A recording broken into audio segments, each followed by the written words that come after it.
Amigos do Abindcast, sejam muito bem-vindos a mais um episódio do Raízes da Indústria, o podcast da Abind que trata daquela herança, daquelas pessoas, daqueles profissionais, daqueles brasileiros que com seu esforço, seu profissionalismo, criaram as bases da soberania tecnológica nacional.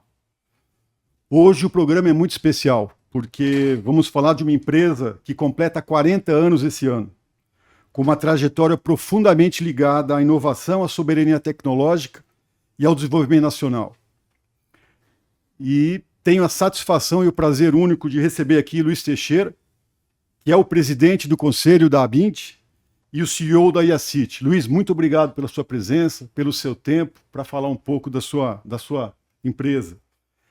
A IACIT é uma empresa de tecnologia de grande relevância para a base social de defesa e segurança e completa 40 anos esse ano. Luiz, para a gente começar a nossa conversa de maneira, desde os primórdios da IACIT, né? A IACIT, a gente sabe que nasce em 86, em São José dos Campos, o grande polo tecnológico estratégico aeroespacial que nós temos hoje no Brasil. Como foi aquele início? O que motivou você a começar essa empresa que virou o significado tão especial que tem hoje principalmente para o setor de navegação aérea, Luiz? Antes de tudo, eu gostaria de agradecer a oportunidade nesse espaço tão importante para as empresas, principalmente as empresas de defesa e segurança, e a valorização também das pessoas que estão por trás dessas empresas.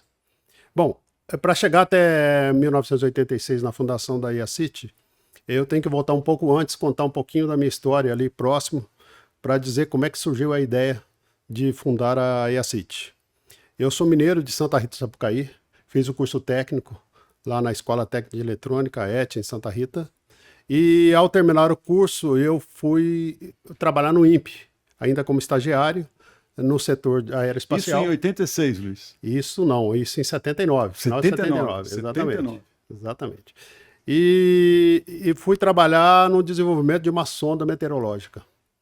E depois de 1 ano e meio, aí já fazendo engenharia também, noturno, eu fui convidado para mudar para a Tecnasa, que era uma indústria que fabricava, além de radares, equipamentos de navegação aérea. Auxílio navegação aérea.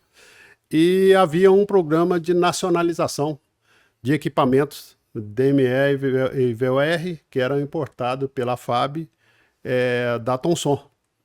E desde aquela época eu me senti muito interessado em buscar participar de um programa que trouxesse realmente autonomia tecnológica ou soberania para o país. Então foi o primeiro projeto meu, já naquela época. Quer dizer, você desde os primórdios você já estava trabalhando com produto nacional, vamos dizer assim. Exatamente. Né? Eu costumo falar principalmente para meus amigos do CICEAB, que é o Sistema de Controle do Espaço Aéreo, que eu acho que eu sou a pessoa que tem mais tempo de CICEAB. Que foi no segundo ano já da minha profissão, já comecei a trabalhar com o CICEAB. E, bom, a partir daí desse programa, nós nacionalizamos os dois produtos. E alguns anos depois, eu acabei saindo da Tecnasa e trabalhando numa empresa em São Paulo que fazia a instalação desses equipamentos. E fiquei 1 ano e meio em São Paulo, trabalhando nessa empresa, e onde eu também passei a cursar a Escola Superior de Propaganda e Marketing, fazendo propaganda e marketing. Só que a Tecnasa fechou um grande programa, um grande contrato com a FAB para a implantação do Sindacta 2 e me convidou de volta para integrar a equipe que fazia, para gerenciar uma das equipes. Sindacta 2 é a área sul do Brasil, né? Área sul do Brasil, é o centro integrado de a sede em Curitiba, né? Exatamente. Na Caxeri, né? Sede em Curitiba. E nesse retorno, saí de São Paulo, esse retorno para São José dos Campos, eu tive a ideia de propor à Tecnasa a criação de uma empresa de prestação de serviços que pudesse prestar serviço para a Tecnasa e para outra, porque durante a minha experiência em São Paulo, eu observei que a empresa de São Paulo, apesar de não ter uma gestão adequada, de não ter aquele profissionalismo, me gerou a curiosidade e a visão de que se eu tivesse condição de criar uma empresa, certamente eu teria condição de fazer um trabalho assim bem adequado para as necessidades do país daquela época. Quer dizer, a tua visão de empresarial já latente ali, né? Vamos Já dizer, né? já veio daquela época, um pouco antes.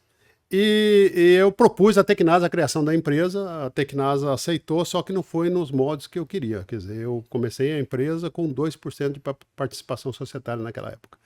Então, o primeiro trabalho foi a implantação do sistema de comunicação do Sindacta 2, que iniciou-se em 86 e foi até 1990. Então, desde aquela época, eu realmente comecei a perceber que o Brasil precisava desenvolver a sua soberania nacional, principalmente num sistema tão crítico como é o controle do tráfego aéreo. E Luiz, nesses inícios, nesses primórdios, a gente entende então que o poder público ele manifestava essa preocupação já com a questão de soberania nessa área industrial e tecnológica. Pois é, foi se percebendo que havia esse interesse naquela época, muito timidamente ainda, né? Mas haviam empresas brasileiras de tecnologia trabalhando já no desenvolvimento desse segmento. Aí a CIT nasceu para prestar serviços e para prestar suporte técnico para os fabricantes, no caso a Tecnasa, e também para os clientes da Tecnasa. Então foi um período inicial, 4 anos de primeira fase assim, da empresa, onde exclusivamente a Tecnasa era nosso principal cliente, né? Quase que exclusiva. Você já contou do embrião da IACIT, né?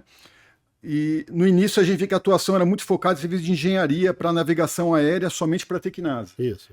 Em que momento vocês abrem as atividades para outros clientes e mercado, Luiz? Em que momento você se liberta um pouco dessa dependência da Tecnasa? Pois é, por volta de 1990, a gente começou a perceber que a Tecnasa estava entrando em insolvência, entrando em problema financeiro sério, e a gente não poderia ficar dependendo da Tecnasa daquela forma, né? Durante esse período, entre 86 e 90, para quem não é daquela época, a inflação era muito alta, a situação econômica era muito crítica, era muito difícil fazer algum planejamento financeiro ou econômico da empresa, mas a gente foi percebendo que a Tecnasa estava indo mal. Eu recém-casado, que eu me casei em 87, e eu negociava às vezes a correção salarial por aumento de participação societária. Então, até 91, fui mais ou menos fazendo alguma coisa assim, muito timidamente ainda. Mas quando foi em 91, eu e um outro sócio, o Didier Sublan, que era um engenheiro que havia vindo da Thomson na década de 70. A Thomson é uma empresa francesa, né?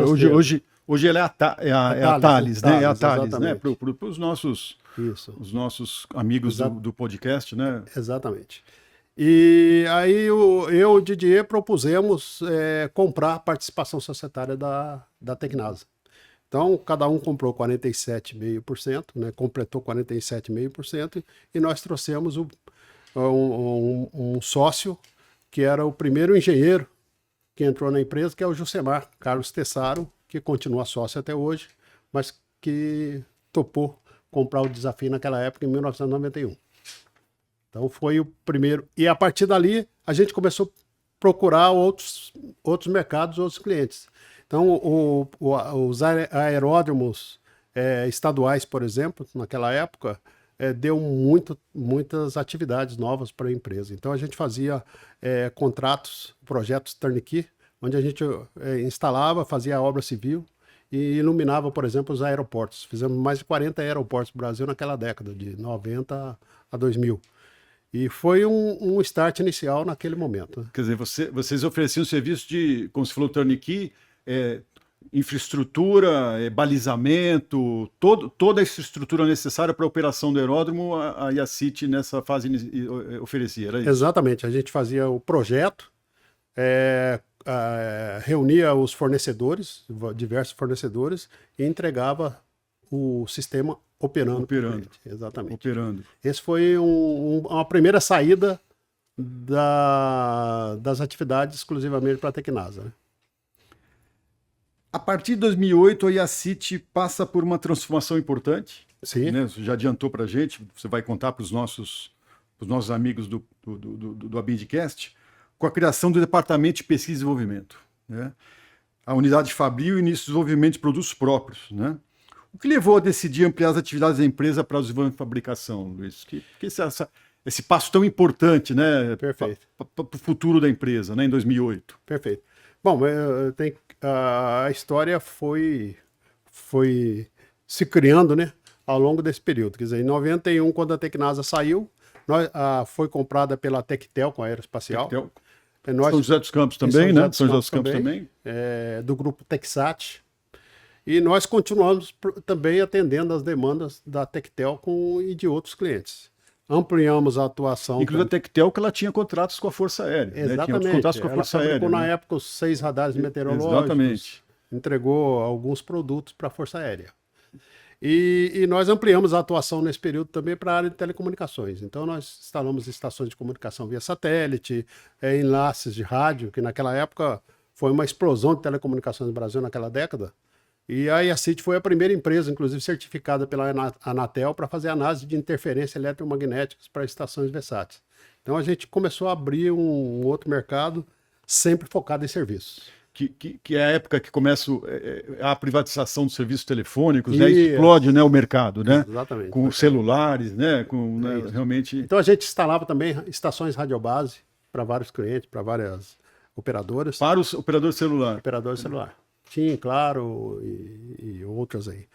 E houve uma outra grande mudança também, né, na sociedade em 95, quando o Didier Sublan, que era o meu sócio, de quase 50% para cada um, também decidiu sair da empresa. E naquela época foi uma situação assim, muito delicada, porque ele chegou um belo dia, né, dizendo, olha, achei um comprador para a empresa e eu vou vender minha parte. Ele tinha os 47,5. Ele tinha os 47,5. Eu tinha 47,5.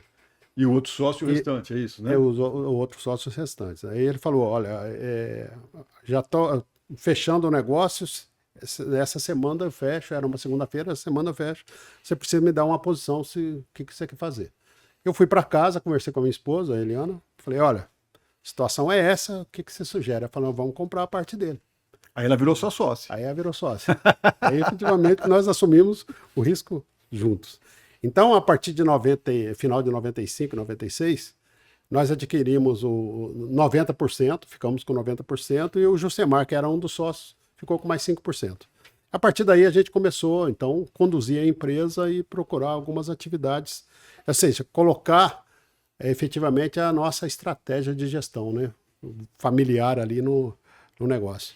E a gente começou a perceber, trabalhando muito aí no setor aeronáutico, que ainda tinha muitos produtos estrangeiros e cada vez mais aumentando a quantidade de produtos estrangeiros no Brasil. Isso foi criando para mim aquela sensação que contrariava a minha trabalho inicial. Lá em 79. Que eu comecei exatamente... Na sonda meteorológica. Na sonda meteorológica, nos auxílios de navegação, buscando nacionalizar produtos, ter tecnologia no Brasil. E foi me incomodando. A partir de 2000, a gente começou também a atender mais ainda empresas estrangeiras que forneciam para o Brasil, dando suporte aqui no Brasil, e falei, poxa, esse caminho não tá legal, né? Aí, em 2007, a Tectel, com a Aeroespacial, decidiu parar de fabricar os auxílios e radar meteorológico e fazer tudo. Aí surgiu a oportunidade, caiu na mesa e a gente falou, bom, gente, nós vamos ficar sem indústria nacional para fazer esse tipo de fabricação. Aí a gente fez uma proposta para a Tectel, adquiriu os direitos sobre os projetos, e aí sim nós montamos a fábrica e a engenharia de pesquisa e desenvolvimento para começar uma outra rota, quer dizer, nós ampliamos a atividade da empresa de serviços de engenharia só, para também desenvolvimento e produção. Produção e prestação de serviços também, e né? Relacionados, né? Relacionados, exatamente. Relacionados. E nessa sua jornada, principalmente quando você toma essa decisão em 2008 dessa nova atividade, quais foram os principais desafios dessa virada para uma empresa brasileira de desenvolvimento de tecnologias críticas. Nesse ambiente do Brasil, nesse ambiente de alta carga tributária, de incertezas, de dificuldades, de incertezas. Como é que foram esses desafios, Luiz? Como é que você conseguiu enfrentar isso tudo e se transformar na indústria de sucesso que você é hoje? Pois é. Primeiro que o grande desafio era a gente aprender novamente, né? Ou seja, estava começando uma nova empresa, porque a gente tinha uma empresa já sabe, com uma boa experiência de mercado, com 22 anos de experiência de mercado, mas que era focada em serviços. Serviço de manutenção, instalação, e de repente transformar em uma indústria, ou seja, agregar mais atividade de indústrias e de P&D, ou de pesquisa e desenvolvimento, é realmente desafiador, né? Então é como se estivesse criando ali uma nova empresa e com menos chance de errar, né? Ou seja, a exigência de enxergar a longo prazo, de investimento, que a gente sabe que o ciclo financeiro é longo, e foi um trabalho muito desafiador no começo. Nós procuramos, na época eu procurei o DCEA. Essa era a antiga DEPV, Diretoria de Eletrônica de Proteção ao Voo. Exatamente. Procurei o DEPV na hoje época. Hoje DCEA.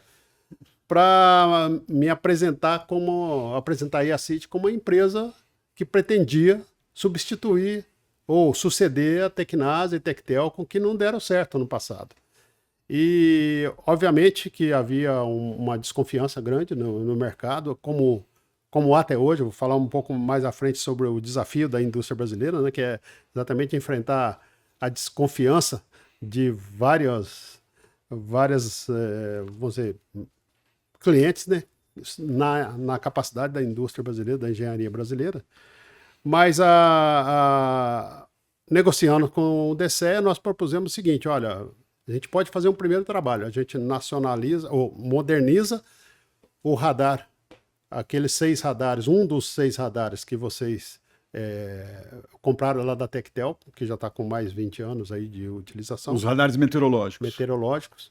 E se for aprovado, vocês contratam para a gente fazer a modernização no 6. Aí nós montamos um radar em São José dos Campos, fizemos a modernização, foi aprovado, e o DCEA, depois de aprovado, fez o contrato conosco de fornecimento de atualização dos 6 radares. Esse foi o primeiro projeto mesmo da IACIT como indústria, como uma indústria de desenvolvimento e fabricação. Tudo nacional, vamos dizer assim, né? Tudo Toda nacional. Iniciativa, recurso humano, tudo nacional. Nós pudemos, na época, trazer de volta alguns engenheiros que estavam fora do mercado, que esse é um grande problema, né? Você tem uma engenharia muito capacitada no Brasil, e quando você não tem o programa, esses engenheiros se dispersam por aí. Então a gente conseguiu trazer alguns. Ele vai para outro setor ou até fora do país, né? A gente tem visto isso, né? Exatamente. Logo em seguida, com esse radar, com esse contrato de modernização assinado, a gente começou a fazer uma prospecção no setor privado, ou civil, para ver se a gente conseguia vender o radar meteorológico. Em 2012, nós instalamos o primeiro radar meteorológico totalmente fabricado por nós, para a Fundação Cearense de Meteorologia, no Ceará, em Quixeramobim. Que ano isso, Luiz? Em 2012 nós concluímos a instalação lá. 13 anos atrás, 14 anos atrás. Nós também no começo tivemos um sucesso em alguns projetos com a FINEP, ou seja, nós conseguimos aprovar. Naquela época, nós alinhamos também o nosso planejamento estratégico à Estratégia Nacional de Defesa.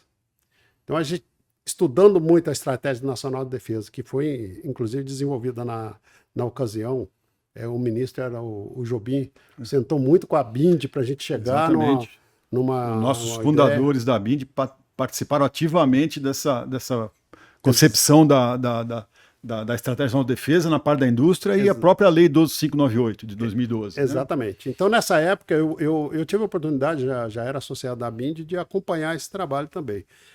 Aí nós decidimos alinhar o nosso planejamento estratégico, olhando para a Estratégia Nacional de Defesa. A Estratégia Nacional de Defesa. E o livro branco, né? Também saiu o livro branco de defesa elencando todos esses projetos estratégicos. Todos né? os projetos, exatamente. Aí o FINEP, naquela época, ele tinha um programa muito forte de subvenção econômica para algumas linhas de tecnologia, de segmento tecnológico no Brasil. Uma delas era a área aeroespacial ou de defesa. Então, nós apresentamos projetos para a FINEP e tivemos dois projetos aprovados naquela ocasião. A ascensão da nossa engenharia de pesquisa e desenvolvimento foi muito rápida. Quando nós chegamos em 2012, ou seja, praticamente 2008 a 2012, né, 3 anos e meio, 4 anos, nós participamos do concurso do Prêmio FINEP de Inovação. Em 2012, nós ganhamos como a média empresa brasileira mais inovadora. E aquilo nos deu a certeza que a gente estava no caminho certo. Caminho certo, né? Eu acho que, Luiz, a gente pode até abrir um parênteses aqui para fazer um elogio ao trabalho da FINEP, né? Eu elogiar, né, os nossos amigos do podcast, né, a importância do papel da FINEP hoje para o setor de defesa e segurança. Né? A gente pode, só abrir esse parênteses aqui, eu acho que é importante os nossos amigos saberem disso, né? E um exemplo prático está aqui do lado da gente, né?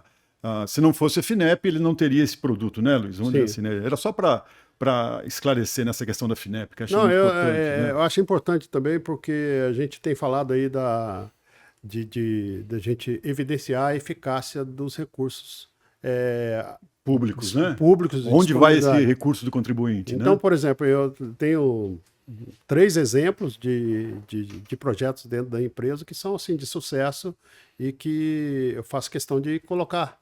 Por exemplo, um foi uma plataforma radar em HF, que nós aprovamos um projeto com a ideia de ter uma plataforma radar que depois se transformasse em radares oceânicos e radares além do horizonte. O famoso OTH, né? Over the Horizon, né? Que é o Surface Wave, da tecnologia Surface Wave, que está em operação lá no Farol do Abardão e atende, a gente consegue com ele fazer a vigilância em tempo real das 200 grandes distâncias. Grandes distâncias. Que os radares normalmente não conseguem. Exatamente. Radares terrestres, né? Radares terrestres. E esse conhecimento trouxe para a gente a base para agora, no projeto de encomenda tecnológica com a CICEA, desenvolver o Além do Horizonte com a tecnologia. O famoso transbordamento da tecnologia, né? O spillover, né? Que o pessoal costuma falar, né? Um outro projeto de sucesso também foi o desenvolvimento de um DME. O DME já foi certificado pelo ICEA em 2015. ICEA é o órgão certificador, né? Para os nossos amigos do podcast, todo produto do setor aeroespacial tem que ter uma certificação para garantir a segurança e o desempenho desse produto. Então são vários organismos de certificação. O ICEA, que o Luiz está falando, ele é o instituto, que é em São José dos Campos, né, Luiz? Que faz a certificação, garante que aquele produto atende às especificações e ao desempenho e à segurança. Só para esclarecer, o Instituto, né, de Controle do Espaço. Então o ICEA... O ICEA certificou, foi o primeiro produto certificado, homologado pelo ICEA, que foi o DME, e hoje tem 52 sistemas instalados no Brasil e a gente exporta também o produto. Então é outro case de sucesso aí, oriundo de apoio da FINEP. Então por isso que é muito importante realmente esse apoio, porque a indústria sozinha não tem perna, né? Não tem perna para... E a verdade, né, Luiz, que isso é no mundo inteiro, né? A gente tem que deixar claro isso, que sem o apoio estatal nessas áreas, não se fala em indústria de defesa e segurança no mundo inteiro, né? A gente tem que deixar isso claro, né? Não estamos inventando, né? É a realidade hoje, né? Se você quiser ter soberania tecnológica, você tem que investir. Tem que investir. Lógico, com critério, com controle, mas você tem que investir. E continuamente. E continuamente.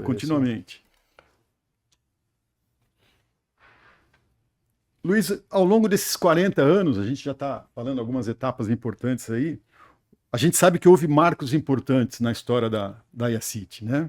Sim. A empresa recebeu o Prêmio FINEP Inovação, que você já colocou. Na sua visão, quais foram os momentos mais decisivos da história da IACIT, na sua visão, né?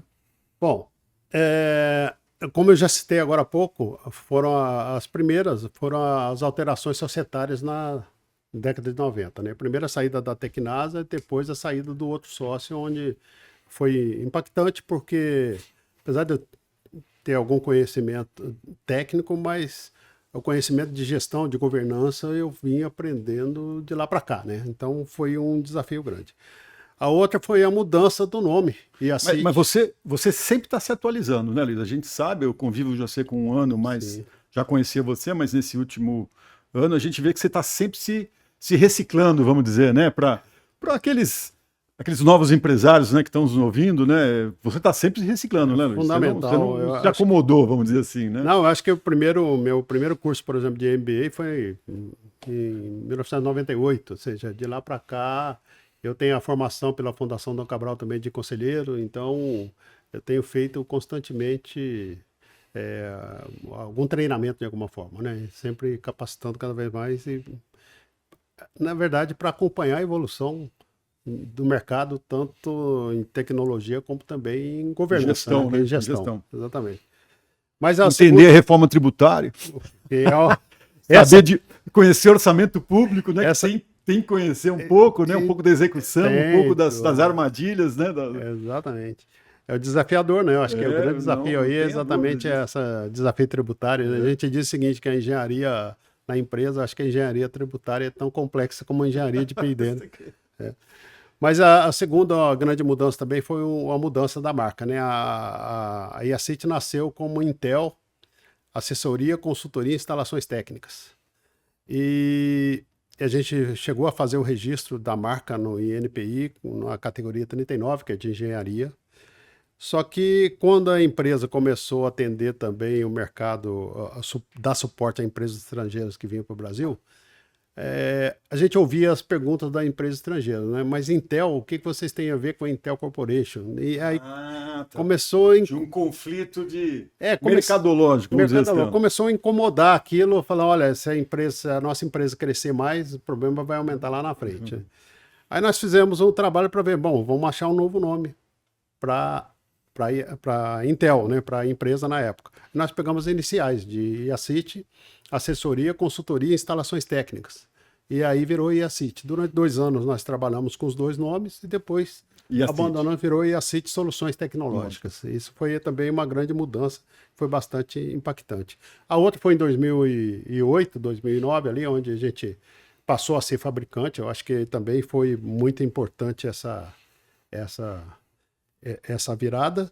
Depois a entrega do radar da FUNSEMI também, o primeiro radar nosso meteorológico, totalmente fabricado por nós, né, com obras civis executado por nós, ou seja, nós realmente foi Esse foi um contrato turnkey também, foi Luiz? turnkey também. Turnkey também.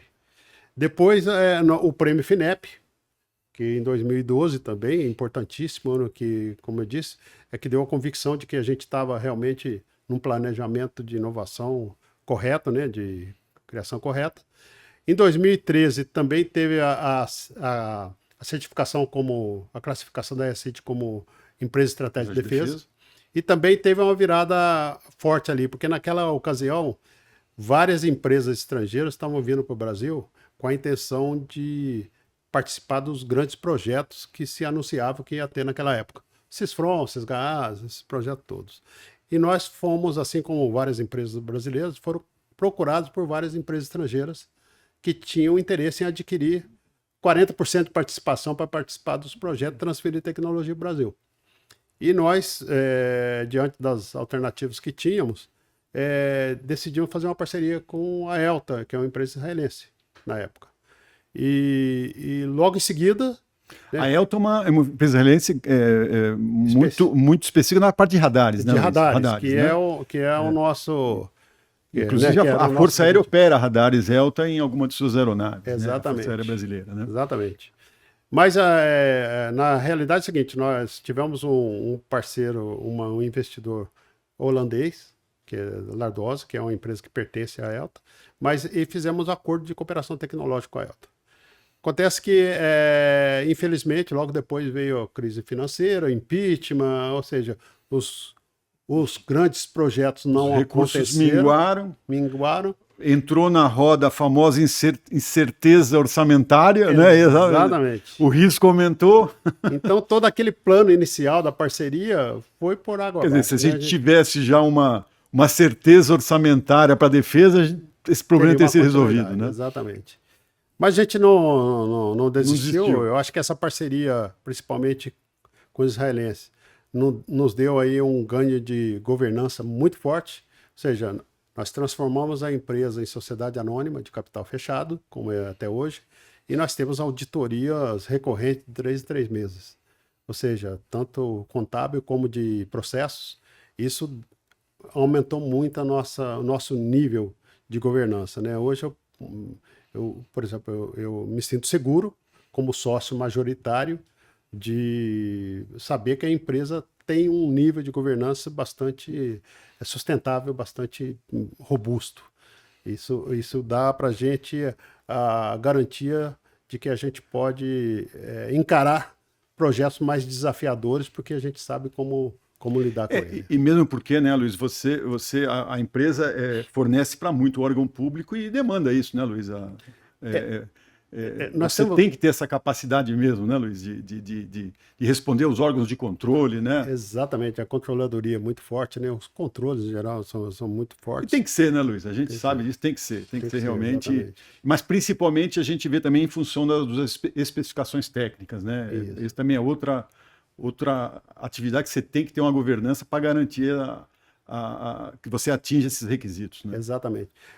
Continuando, né, outros marcos importantes, o DME, que foi um produto desenvolvido 100% nacional, bem compacto, diferente do que existia no mercado, e a gente teve um grande apoio aí do DCEA, com o ICEA, no projeto de desenvolvimento, assim, no apoio, né? Não o apoio, o desenvolvimento é nosso, mas o apoio da parte de regulatória ou de homologação. E em 2008, em 2018, nós chegamos à conclusão que seria uma hora de investir realmente num radar meteorológico novo. Então, nós começamos o projeto Radar Novo. E em 2008 também, nós concluímos o radar Além do Horizonte, aquele OTH-01 lá de Albardão. Ou seja, em março de 2018, nós apresentamos para o Almirantado lá no Rio o radar operando online, mostrando a capacidade, né? E voltando ao radar meteorológico em estado sólido, que nós fomos a primeira empresa a disponibilizar para o mercado um radar meteorológico em banda S em estado sólido.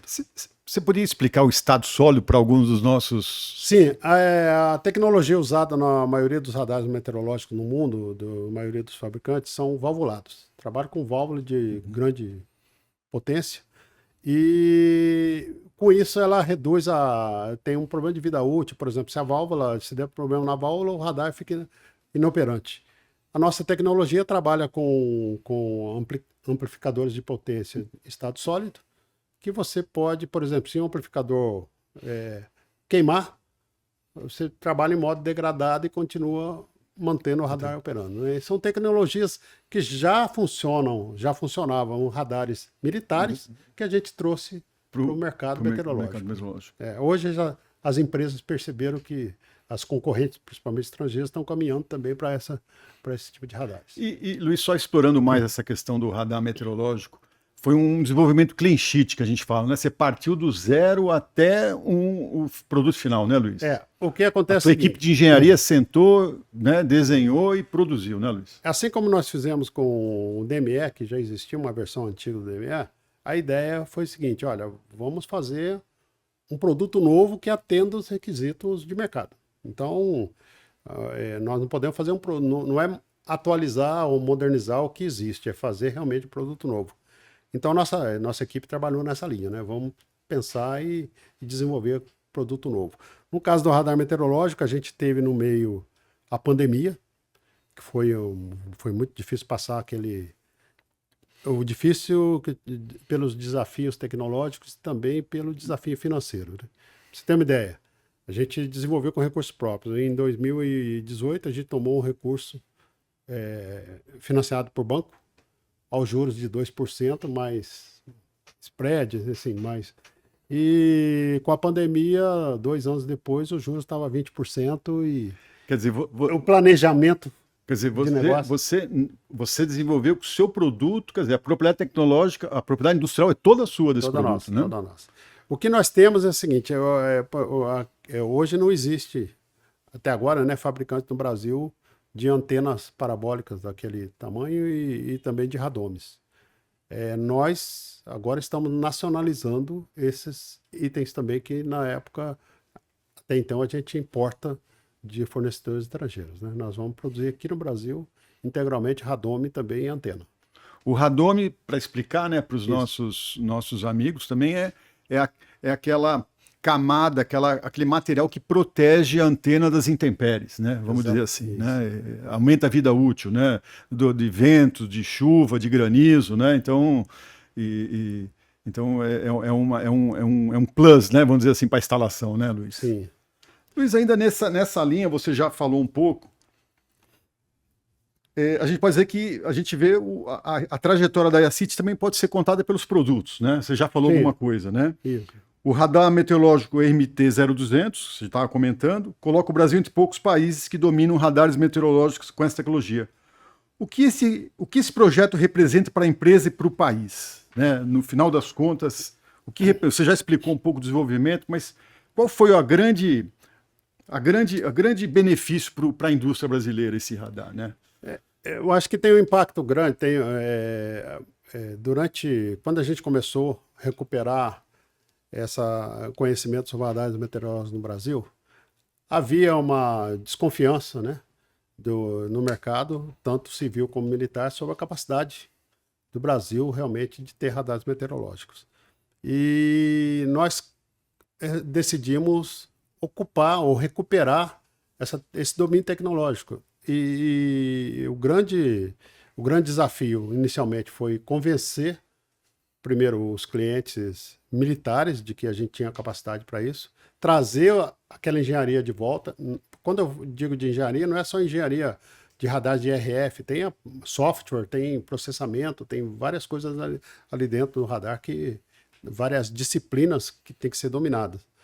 E o desenvolvimento desse novo radar foi a gente vamos concretizar aquele conhecimento e realmente dizer o seguinte: agora nós temos autonomia tecnológica nesse tipo de radar. Se quem faz um radar banda S, que é o nosso, faz o banda X, o banda C, a linha de radares meteorológicos completa, como nós temos no nosso portfólio. O que a gente não desenvolveu ainda, a gente está no nosso roadmap. Quer dizer, o passo mais difícil foi tomado, vamos dizer assim, né? Agora as evoluções são muito mais não simples, mas o risco muito menor, né? Vamos dizer, né? Vamos dizer, é um spin-off do que já foi feito. O spin-off que foi feito. Adquirido. Foi excelente.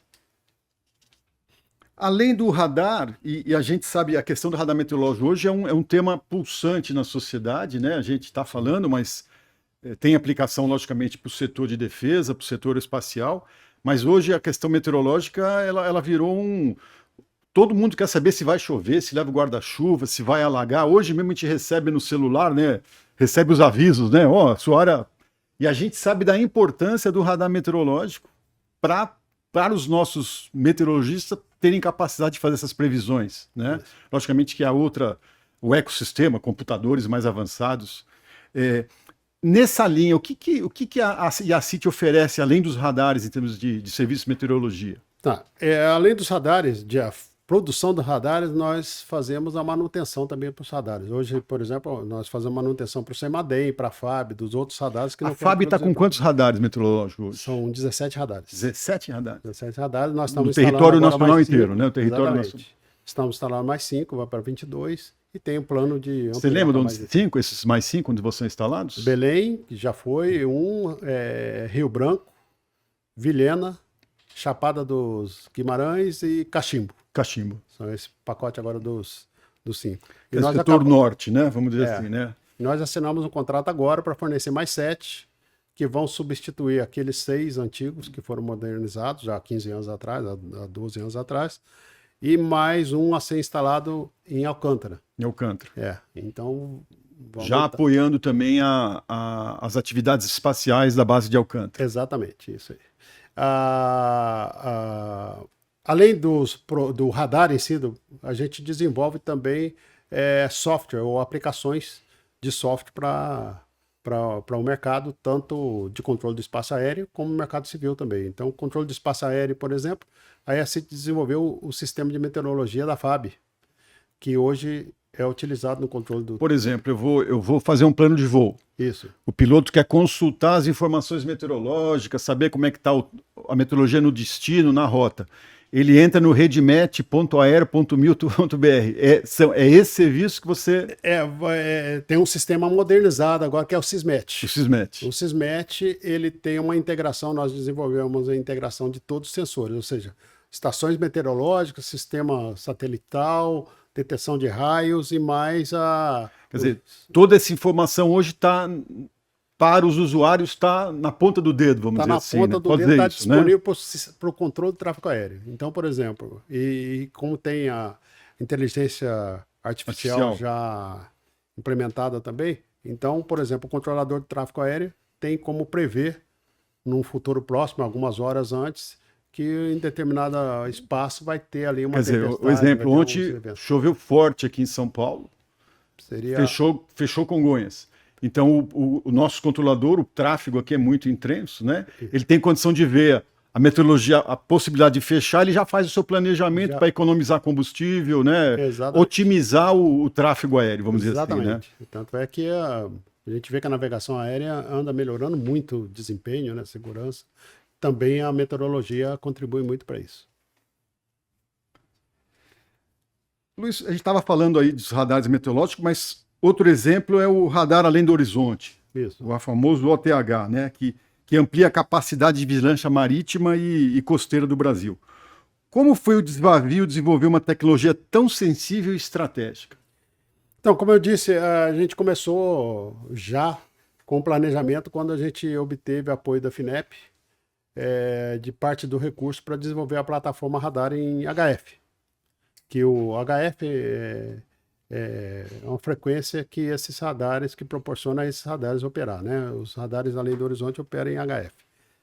E desde aquela época a gente planejou que um dia a gente chegaria nesse radar além do horizonte de vigilância marítima. O que aconteceu é que, pelo planejamento nosso, a gente ia chegar um pouco mais adiante se não tivéssemos feito a parceria com a ELTA. A ELTA, o israelense, como tem uma grande experiência em processamento, nos ajudou a acelerar esse processo em 5 anos. Então a gente tinha uma previsão de... Quer dizer, aquela parceria que você fez deu resultado. Deu resultado, assim, deu resultado. Surtiu efeitos, Eu posso dizer que foi o único resultado que deu, além da capacidade de governança, que nos forçou a melhorar muito. Mas, assim, foi o que teve sucesso nessa parceria, foi a gente acelerar esse processo do OTH. Do OTH, exatamente. E só para esclarecer, né, o que é o OTH, né, que a onda de radar, ela não consegue ir além do horizonte, né? O radar não depende da altura da antena. Então, precisa explicar para o nosso... Claro. O radar, essa tecnologia Surface Wave, ela permite que, e pela faixa de frequência que trabalha, ela permite que as ondas caminhem na superfície salina do mar. Então, ela tem um arranjo de antena de recepção e de transmissão. Ele é transmitido, detecta... Quer dizer, eu vou além da curvatura da Terra. Vai até 200 assim, milhas, ou seja, 350 quilômetros, além da curvatura da Terra, que não tem visada direta. Você não consegue...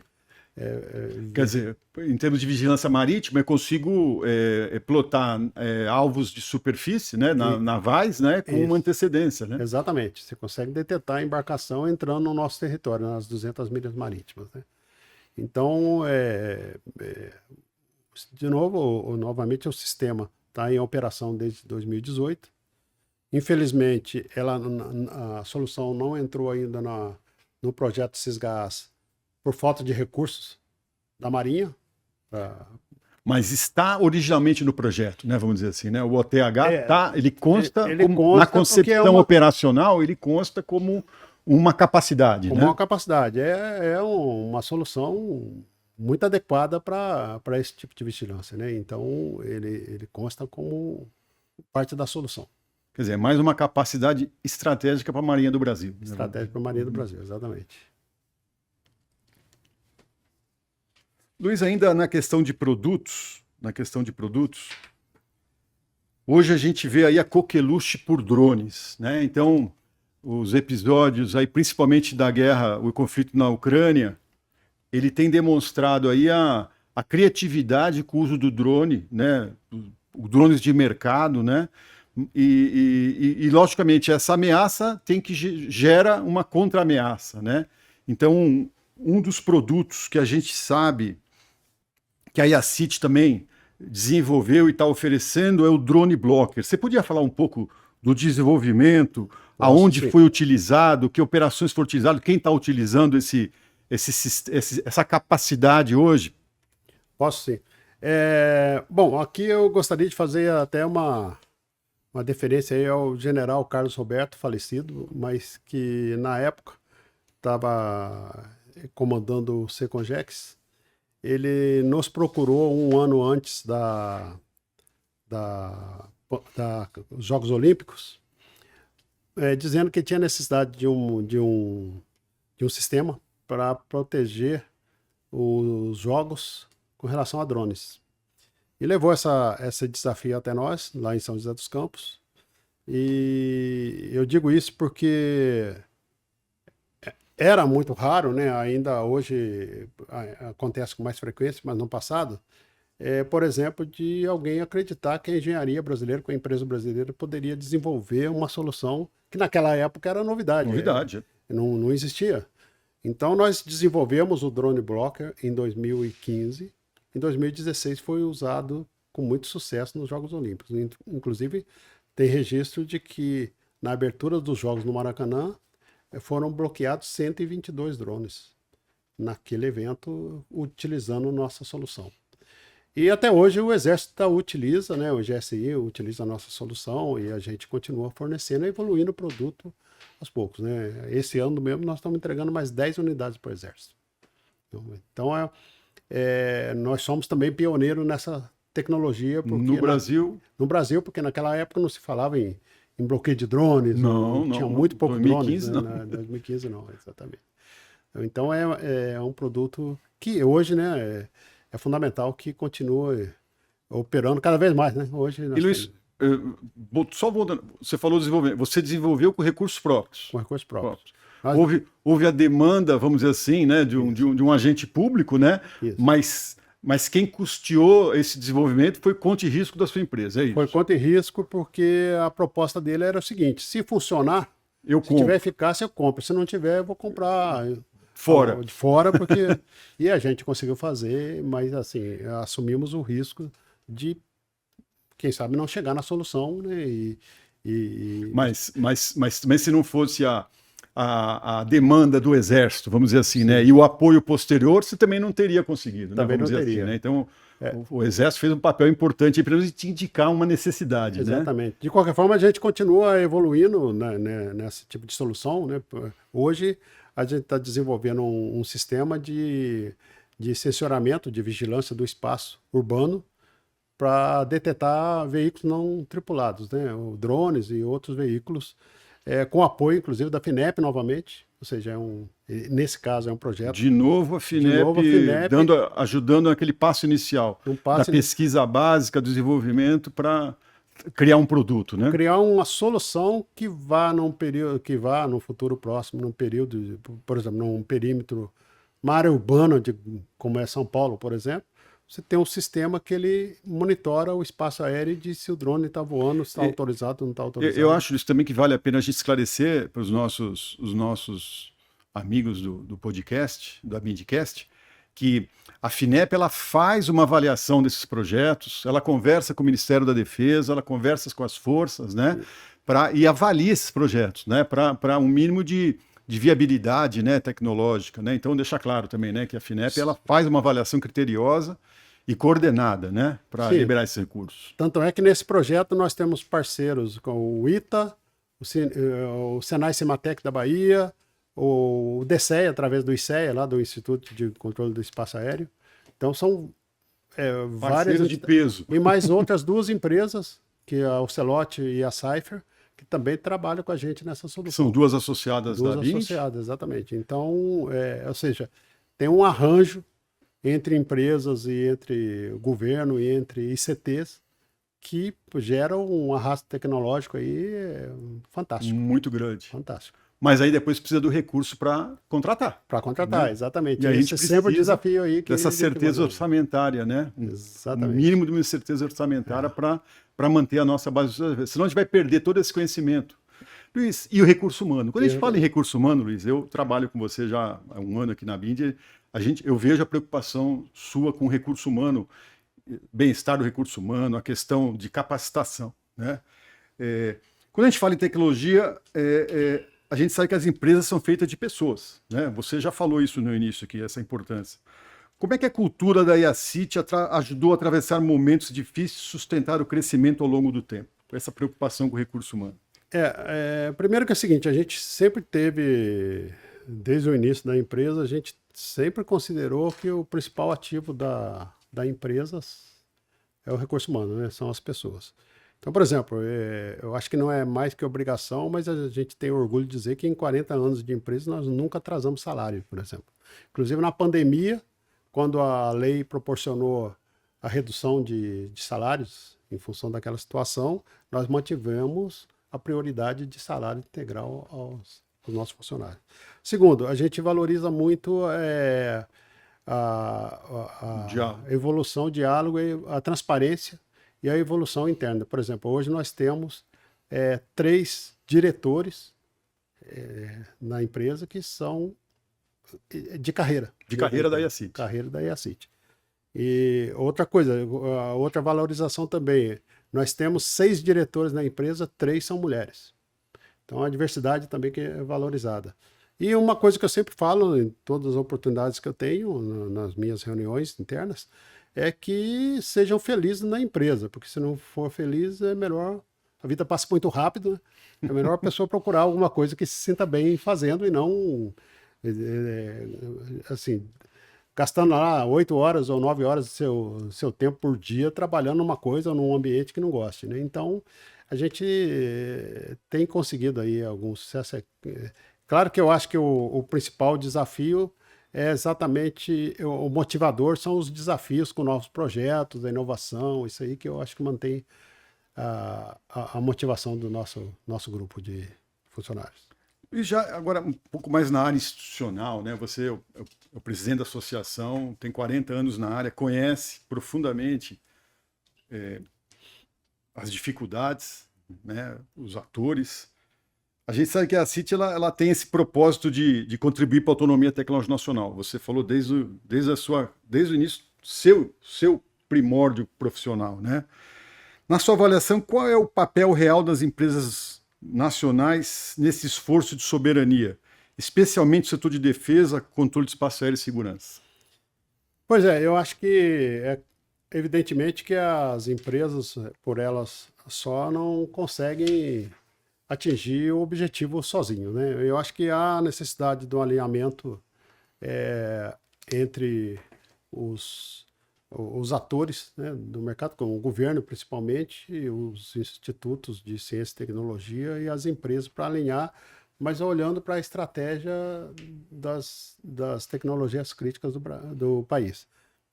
Nós temos brigado aqui muito pela Bint, pela questão da previsibilidade orçamentária, que é onde vai ter. Mas o governo tem que olhar as empresas, porque o que acontece é o seguinte, no mercado mundial hoje, você olhando para o Brasil, as empresas brasileiras estão muito baratas, né? Então, existe muito assédio estrangeiro em cima das empresas brasileiras. Então, eu acho que as empresas brasileiras têm que se unirem. Eu acho que esse é o papel da Bint aqui, entendeu? Unir as forças para que a gente tenha uma representatividade política maior para tentar fortalecer a nossa área. E as empresas de defesa têm ali o papel de deter o conhecimento, a tecnologia que vai nos assegurar essa soberania. Agora, se cada vez que uma empresa evolui, ela passa a pertencer a empresas estrangeiras, eu entendo que esse é um caminho equivocado, seja um caminho equivocado. Mas para que isso não aconteça, nós temos que ter mercado para as empresas brasileiras aqui também. Lógico. Então, esse é o trabalho que nós temos que fazer politicamente, estrategicamente no país, para que a gente fortaleça as empresas e garanta com que elas tenham mercado, né? Tenha continuidade. Você falou dessa cooperação, deu exemplo do projeto da FINEP, esse último projeto da FINEP. Muito se fala na tríplice hélice, né? A gente, muito comentado, em várias apresentações a gente vê, né? Você acha que ela tem funcionado, Luiz? Tem, No que você conhece, ela tem funcionado? tem funcionado. Por exemplo, nós temos hoje especialistas em radares na empresa que são oriundos de projetos, por exemplo, de doutorado no ITA. No ITA. No ITA. Nós temos todos os nossos projetos de P&D têm algum instituto de ciência e tecnologia participando. De alguma forma, com uma ICT, né? ICT participando, entendeu?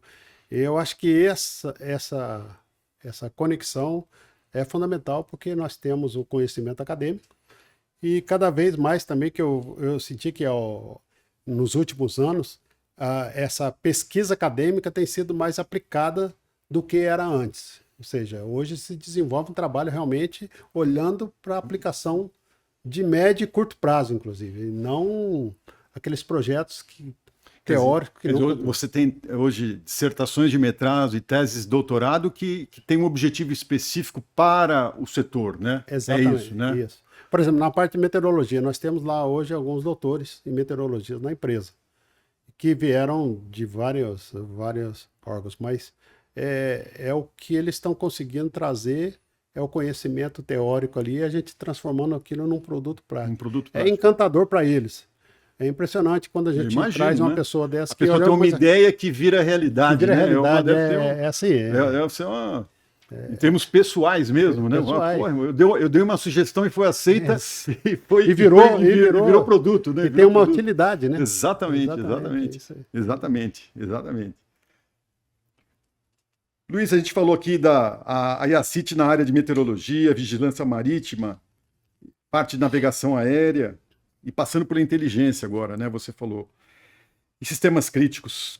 Quais tendências tecnológicas você enxerga como mais relevantes para os próximos anos? Bom, você está pensando no futuro, né? A gente percebe a sua natureza é essa, né? O que você vê hoje, Luiz, em termos desse cenário mundial de produtos? Né?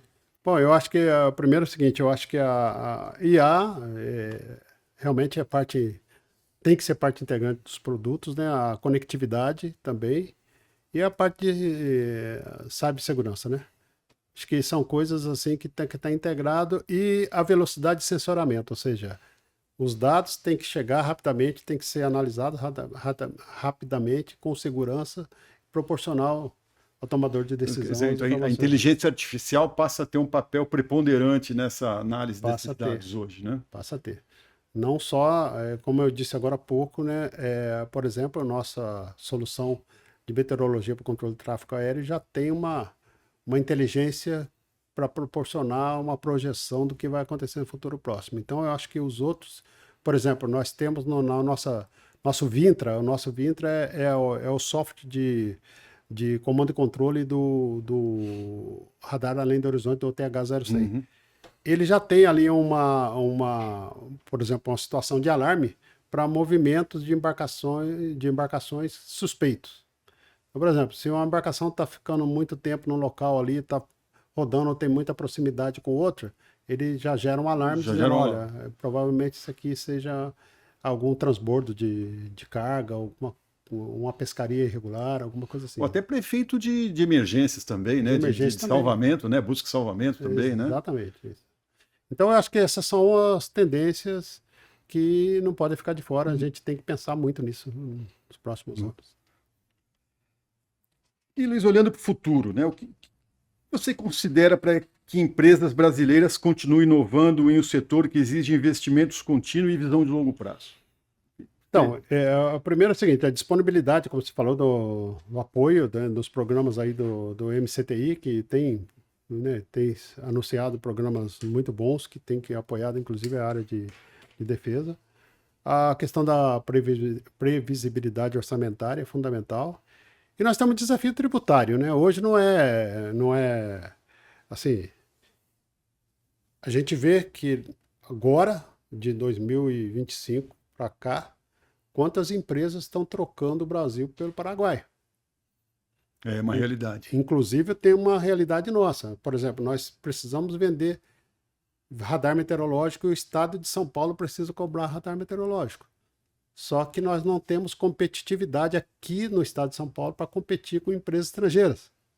Se a gente fabricar o radar no Paraguai, a gente consegue vender. Agora, aqui deixar para claro, São Luiz, Paulo. quando a gente fala em competitividade, não é questão técnica, Não, né? É preços, questão de preços, né? Preços, né? Preços. E preço, quando você fala, você está falando de imposto, de carga tributária, Estamos falando de isso, 40% né? de carga tributária num produto. Quando o produto estrangeiro não tem isso. Não tem. Então, se a gente fabricar por exemplo, no Paraguai, a gente consegue ser competitivo aqui no estado de São Paulo, onde a empresa está instalada, onde a empresa desenvolveu o radar, é onde a gente gera emprego, conhecimento, emprego de alto valor agregado, né, de alto conhecimento, e de repente a gente tem que mudar ou montar uma fábrica no Paraguai para vender para o Brasil. No Brasil.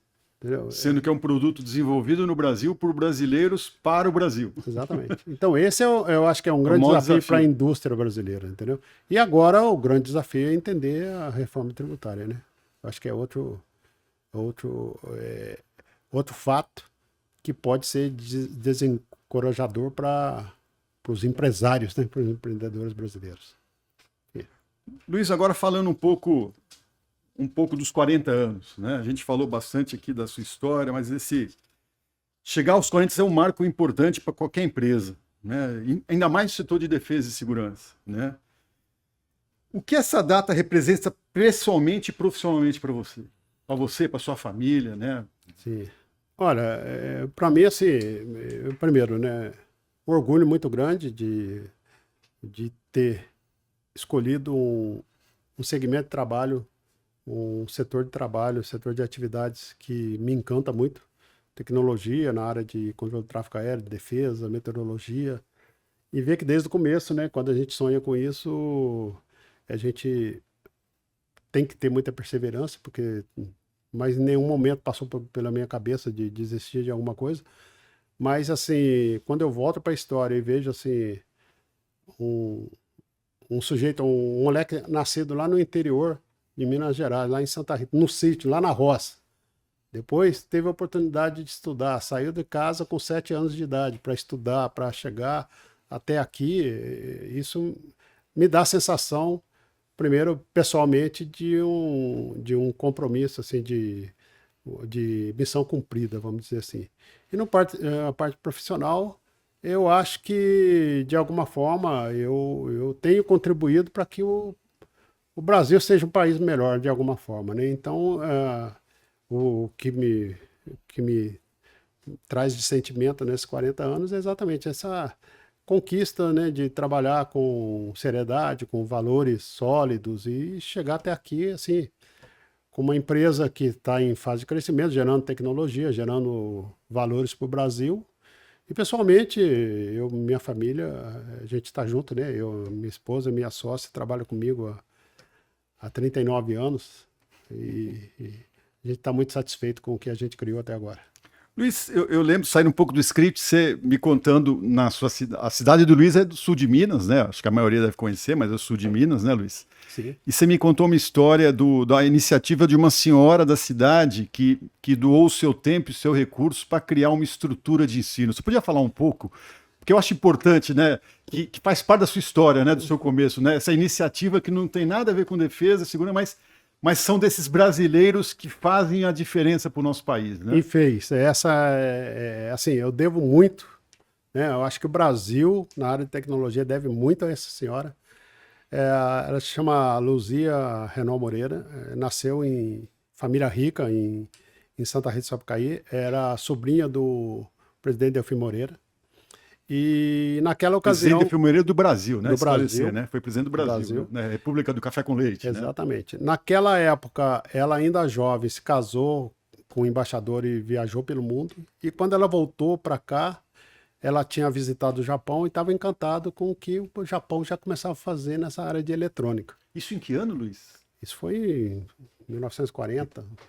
Quer dizer, ela já tinha uma visão diferente. Ela tinha uma visão diferente. E ela, riquíssima, não precisava fazer nada, né? Era só continuar vivendo. E ela resolveu trazer.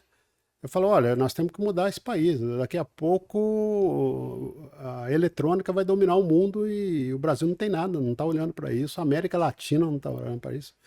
E ela teve a ideia de criar uma escola técnica de eletrônica lá em Santa Rita, Sapucaí, uma cidade de 10, 15 mil habitantes na época, para que evitasse que, por exemplo, a juventude, que não tinha opção lá, ela estudava, ia trabalhar no comércio local ou um café e leite, né? Vamos dizer assim.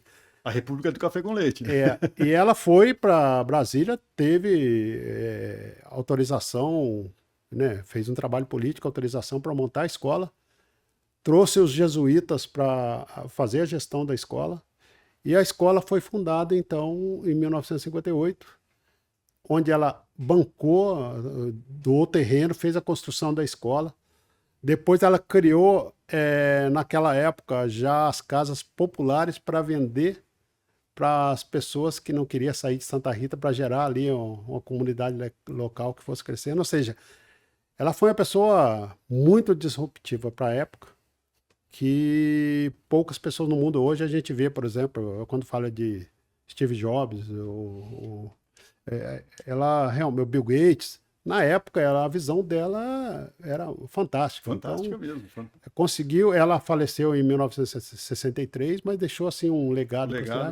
Ela chamava Luzia Renault Moreira, mas quem quiser procurar aí a história dela no YouTube, procura por Sinhá Moreira. Sinhá Moreira. Sinhá Moreira. Em Santa Rita Sapucaí, vai ver que história fantástica aquela mulher teve. Realmente mudou. Não mudou novamente, né? O Inatel, que é a faculdade de engenharia que existe lá, nasceu também em função do resultado da ET, ou seja, ela já planejava montar uma escola de engenharia. Aquelas antenas parabólicas eram de lá, não é isso? Eu acho que é fruto dessa capacidade. Né? Então, assim, ela deixou realmente uma história para o país.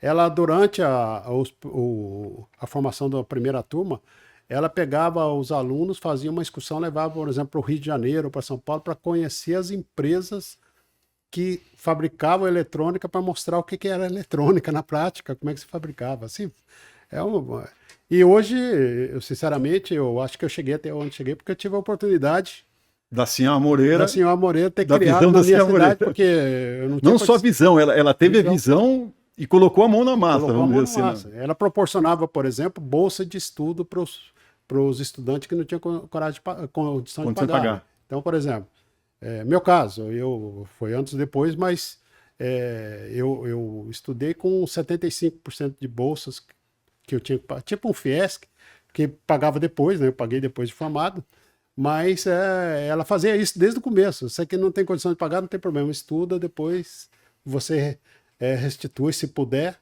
para gerar a condição de outros estudarem. E assim eu fui criando uma escola técnica fantástica, assim, uma história assim, admirável. Quer dizer, uma grande brasileira. A grande brasileira.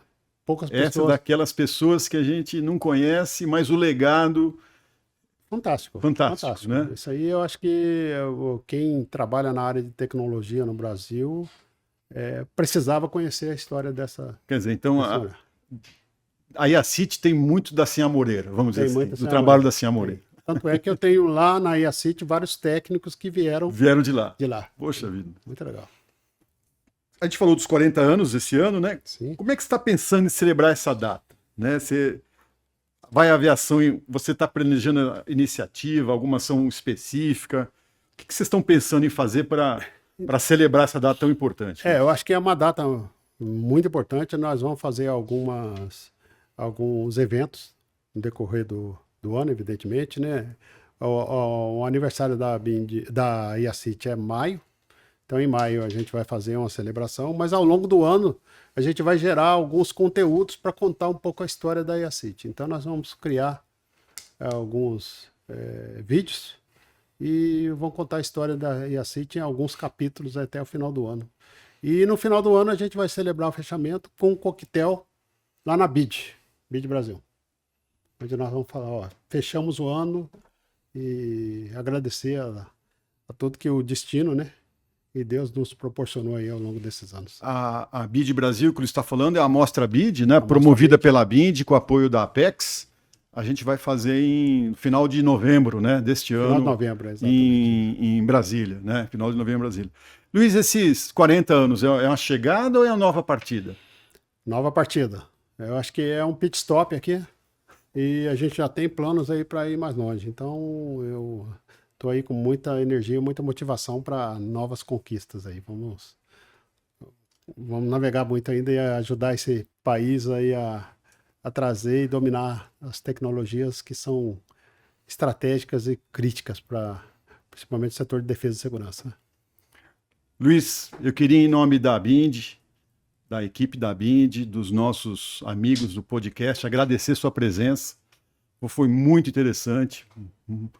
Ouvir a história de quem trabalha e quem trabalhou e criou a nossa Base de Defesa e Segurança é muito interessante, é até comovente. A gente ouve as histórias aqui, é muito comovente. Então, de novo, agradecer e já peço autorização para poder convidá-lo para um bate-papo mais para frente sobre o mesmo assunto, trazendo as atualizações da empresa. Luiz. Será um prazer. Muito obrigado, Luiz. Eu que agradeço. Muito obrigado. Obrigado a todos. Então, amigos do BINDcast, queria agradecer a gentileza dos senhores estarem conosco e fiquem ligados para o próximo episódio do Raízes da Indústria de Defesa. Muito obrigado.